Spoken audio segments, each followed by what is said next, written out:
Assalamualaikum warahmatullahi wabarakatuh. Apa kabar anak soleh dan soleha? Semoga kalian semua dalam keadaan baik, sehat, dan senantiasa dalam lindungan Allah Subhanahu wa Ta'ala. Amin.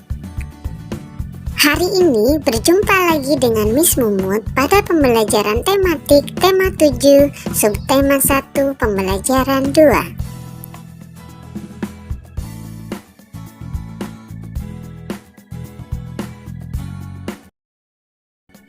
Tujuan pembelajaran hari ini yaitu 1. Siswa mampu menggunakan kosakata tentang benda hidup dan benda tak hidup.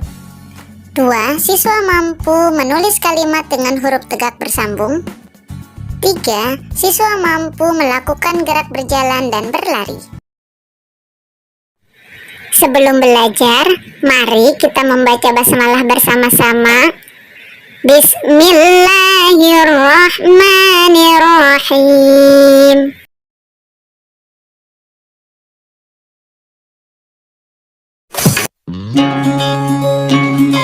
Kali ini kita akan belajar tentang benda di sekitar kita.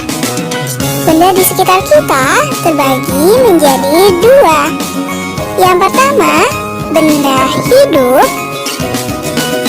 dan yang kedua adalah benda tidak hidup.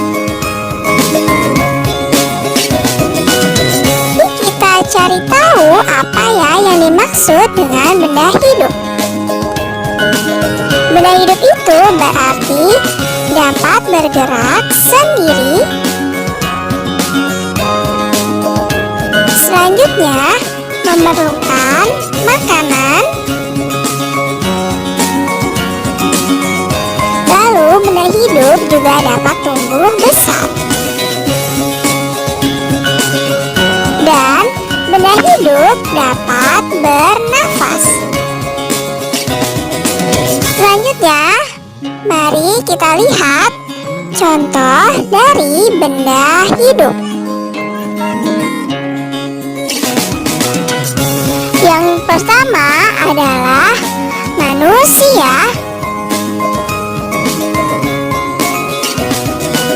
Lalu contoh benda hidup yang lain adalah hewan. Contoh benda hidup yang selanjutnya adalah tumbuhan. Kita lihat bahwa contoh benda hidup tersebut memiliki ciri-ciri seperti yang sebelumnya, yaitu dapat bernafas, memerlukan makanan, dapat tumbuh besar, dan dapat bergerak sendiri. Mari kita cari tahu apa ya yang dimaksud dengan benda tidak hidup. Benda tidak hidup itu benda yang tidak dapat bergerak sendiri.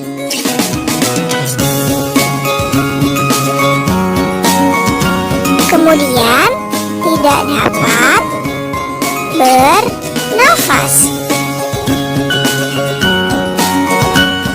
tidak bertumbuh besar. Lalu benda tidak hidup juga tidak memerlukan makanan. Mari kita lihat contoh benda yang termasuk ke dalam benda tidak hidup.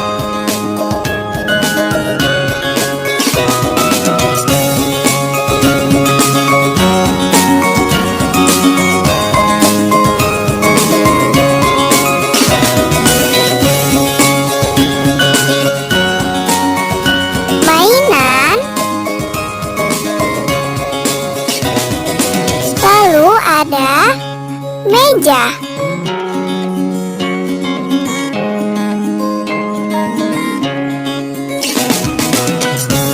Ada juga lemari. Kemudian contoh benda tidak hidup lainnya adalah buku. Benda-benda tersebut termasuk ke dalam contoh benda tidak hidup karena Benda tersebut tidak memerlukan makanan, tidak bernafas, dan tidak dapat bergerak sendiri.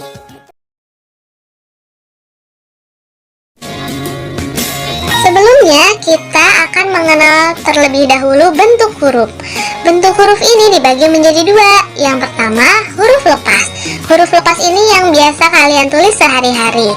Dan yang kedua yang akan kita pelajari hari ini adalah bentuk huruf tegak bersambung. Selamat menyimak. Sekarang kita akan mencari tahu definisi dari huruf tegak bersambung.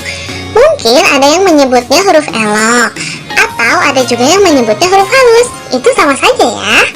Nah, huruf tegak bersambung adalah huruf yang dihasilkan dari saling menyambungkan antar huruf tanpa mengangkat alat tulis seperti pulpen atau pensil. Jadi hurufnya tidak terputus ya. Seperti inilah penulisan huruf tegak bersambung. Silahkan kalian amati yang ada di layar ya. Selanjutnya kita akan memulai menulis dari huruf kecil pada huruf tegak bersambung. Pertama, kita harus tahu dulu bentuk baris pada buku tegak bersambung. Biasanya bentuknya seperti ini ya. Biasanya ada 5 baris seperti ini. Nah, kalian memulainya pada baris ketiga.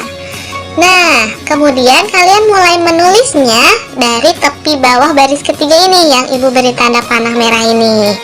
Contohnya seperti ini. Nah, begitu teman-teman. Setelah tadi kalian tahu tentang cara menulis yang dimulai dari tepi bawah, sekarang kita akan mempelajari jenis huruf kecil dalam tegak bersambung.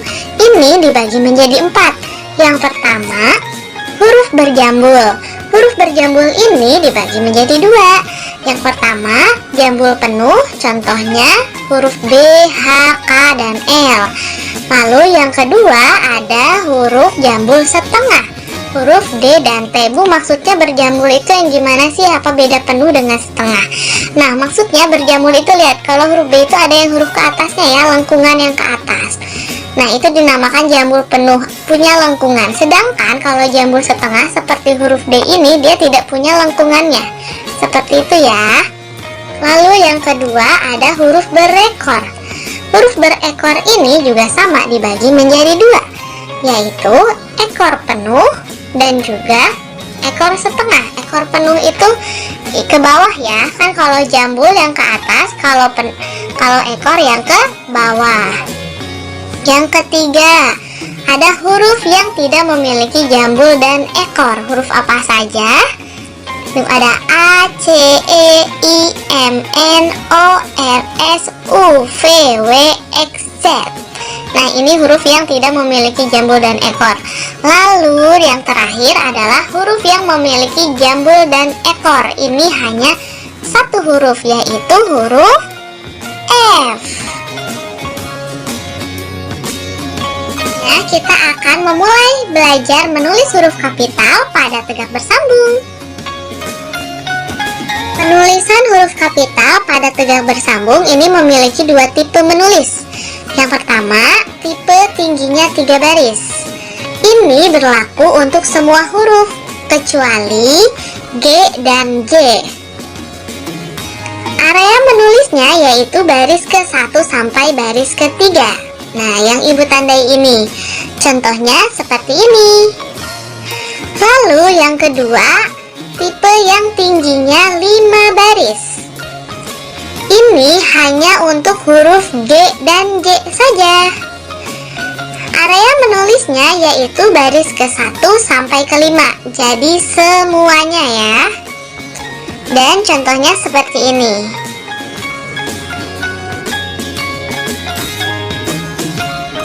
Jika kalian sudah mahir atau bisa menulis huruf tegak bersambung per hurufnya, kalian bisa melanjutkan dengan latihan menulis kata. Kemudian kalimat sederhana. Seperti ini nih contoh latihan menulis katanya. Dan juga contoh latihan menulis kalimat. Kuncinya kalian harus banyak berlatih ya, jangan pernah malas. Dan juga selalu semangat untuk belajar. fighting!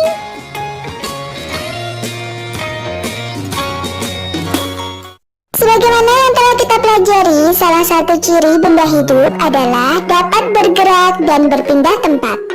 Hewan dapat berpindah tempat.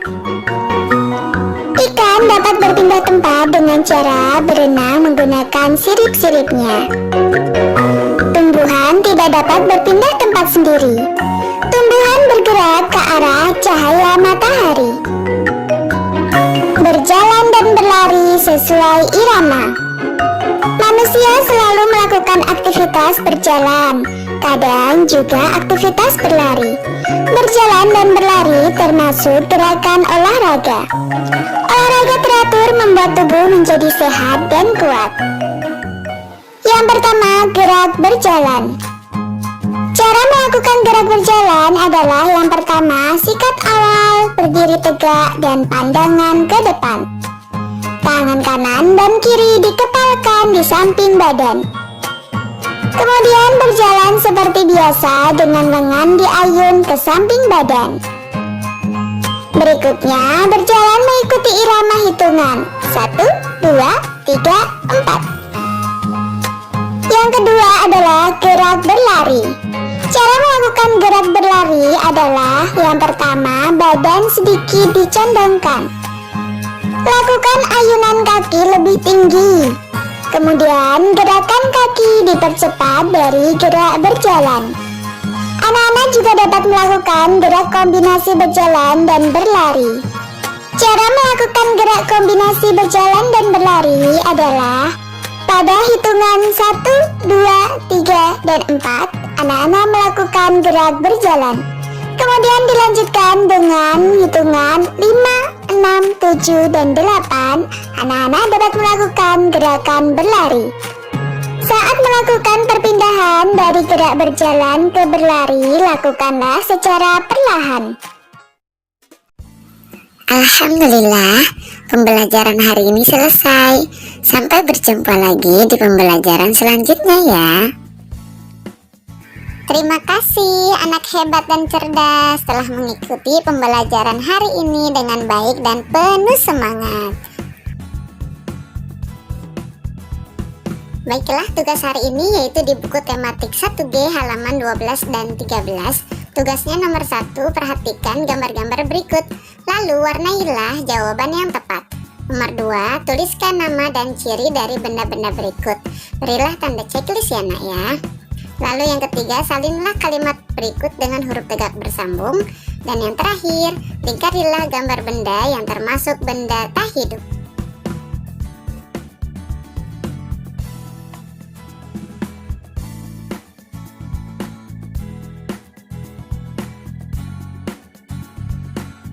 Sampai ketemu di pembelajaran selanjutnya. Miss akhiri, wassalamualaikum warahmatullahi wabarakatuh.